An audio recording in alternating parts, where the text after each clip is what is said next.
Kayamkulam Eruva west government LPSന്റെ പുതിയ കെട്ടിടത്തിന്റെയും സമഗ്ര ശിക്ഷ കേരളയുടെ സ്റ്റാർസ് പദ്ധതിയിൽ ഉൾപ്പെടുത്തി സ്ഥാപിച്ച വർണ്ണക്കൂടാരത്തിന്റെയും ഉദ്ഘാടനം നടന്നു. പ്രതിഭ MLA ഉദ്ഘാടനം നിർവഹിച്ചു. 3 കോടി രൂപ ചെലവിട്ടാണ് പുതിയ കെട്ടിടം നിർമ്മിച്ചത്. പൊതുമരാമത്ത് വകുപ്പ് കെട്ടിട വിഭാഗത്തിന്റെ പ്ലാൻ ഫണ്ടിൽ ഉൾപ്പെടുത്തി 3 കോടി രൂപ വിനിയോഗിച്ചായിരുന്നു നിർമ്മാണം പൂർത്തീകരിച്ചത്. ഒപ്പം സമഗ്ര ശിക്ഷ കേരളയുടെ സ്റ്റാർസ് പദ്ധതിയിൽ ഉൾപ്പെടുത്തി സ്ഥാപിച്ച വർണ്ണക്കൂടാരത്തിന്റെയും ഉദ്ഘാടനം അഡ്വക്കേറ്റ് പ്രതിഭ MLA നിർവഹിച്ചു.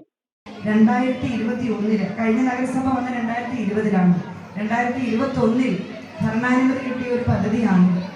ഭരണാനുമതി ഒരു വർക്കിന് കിട്ടുമെന്ന് പറഞ്ഞാൽ ഗവൺമെന്റ് പണം തന്നു എന്നാണ്.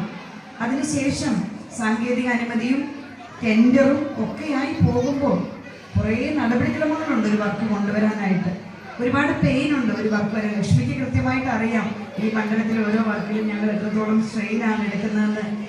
യോഗത്തിന് കായംകുളം നഗരസഭാ വിദ്യാഭ്യാസ standing committee chairman Solomon Rosario അധ്യക്ഷത വഹിച്ചു.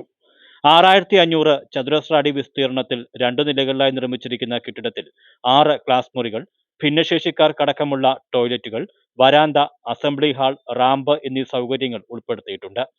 പൊതുമരാമത്ത് വകുപ്പ് കെട്ടിട വിഭാഗത്തിനായിരുന്നു നിർമ്മാണ ചുമതല. ചടങ്ങിൽ കായംകുളം നഗരസഭ പൊതുമരാമത്ത് standing committee chairperson Mini Samuel, ward കൗൺസിലർമാരായ അസീം നാസർ, ഷാമില അനിമോൻ, പത്തിയൂർ ഗ്രാമപഞ്ചായത്ത് 14 വാർഡ് മെമ്പർ ഐശ്വര്യ ഗോപിനാഥ്, നഗരസഭ മുൻ വാർഡ് കൗൺസിലർ ഷാമില സിയാദ്, പൊതുമരാമത്ത് വകുപ്പ് കെട്ടിട വിഭാഗം assistant executive engineer Lakshmi Chandran, BPC Sandeep Unnikrishnan, SMC chairman Muhammad Jifri, headmistress R Sreelekha, Gandhibhavan organising secretary Muhammad Shameer, KP Mohandas തുടങ്ങിയവർ പങ്കെടുത്തു. News bureau, Kayamkulam.